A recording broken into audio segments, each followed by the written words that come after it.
Occasion ఏదైనా location ఎక్కడైనా తెలుగువారి వేడుక అంటే ఆలివ్ మిఠాయి ఉండాల్సిందే. ఛత్తీస్గఢ్ తెలంగాణ సరిహద్దులో టెన్షన్ వాతావరణం నెలకొంది. కర్రెగుట్టపై రక్తపు ఏరులు పారాయి. కర్రెగుట్టపై మావో కీలక నేతలతో పాటు 1000 మందికి పైగా మావోయిస్టు తలదాచుకున్నారనే సమాచారంతో భద్రతా దళాలు గత 5 రోజుల నుంచి కూంబింగ్ నిర్వహిస్తున్నాయి. దీంతో కర్రెగుట్ట చుట్టూ భద్రతా బలగాలు హెలికాప్టర్లు చక్కర్లు కొడుతున్నాయి.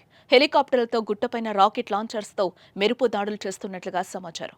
దీంతో తెలంగాణ ఛత్తీస్గఢ్ సరిహద్దు ప్రాంతంలో హై టెన్షన్ వాతావరణం నెలకొంది. ఇప్పటికే పోలీసులు జరిపిన కాల్పుల్లో 28 మంది వరకు నక్సల్స్ ప్రాణాలు కోల్పోయినట్లుగా సమాచారం. ఈ సంఖ్య మరింత పెరిగే అవకాశం ఉన్నట్లుగా తెలుస్తోంది.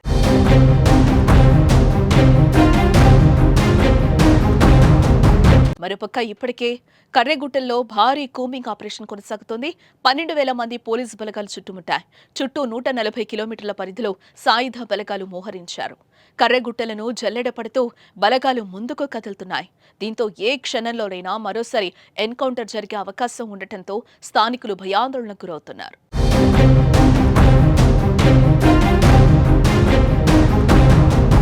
ఇక కర్రెగుట్టల్లో గెరిల్లా దళపతి హిడ్మాతో పాటు 1000 మంది మావోయిస్టులు ఉన్నారని నిఘా వర్గాలకు సమాచారం అందింది. దీంతో అక్కడికి భారీగా భద్రతా బలగాలు చేరుకున్నాయి. ఈ నేపథ్యంలోనే కర్రెగుట్టల చుట్టూ మందుపాత్రలు పెట్టామని మావోలు ప్రకటించడంతో వాటిని నిర్వీర్యం చేసే దిశలో భద్రతా దళాలు ముందుకు సాగుతున్నాయి.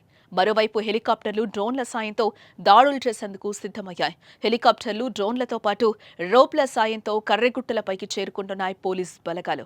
ఛత్తీస్గఢ్ నుంచి తెలంగాణ బోర్డర్ వైపుకు బలగాలు కదులుతున్నాయి. మావోయిస్టు దళాలు పారిపోకుండా కొత్తగూడెం, ములుగు వైపు కేంద్రం, రాష్ట్ర బలగాలు మోహరించాయి. ఇదిలా ఉంటే మరోపక్క భద్రతా బలగాల దాడిని పౌర హక్కుల నేతలు తీవ్రంగా ఖండిస్తున్నారు. కేంద్రం ఈ నరమేధం ఆపాలని డిమాండ్ చేశారు.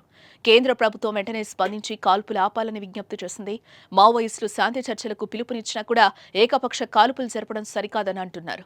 కాల్పులు విరమించి శాంతి చర్చలు జరపాలని డిమాండ్ చేశారు. ఏదేమైనా 28 మంది మావోల మృతితో కర్రెగుట్ట ఎరుపు రంగెక్కింది.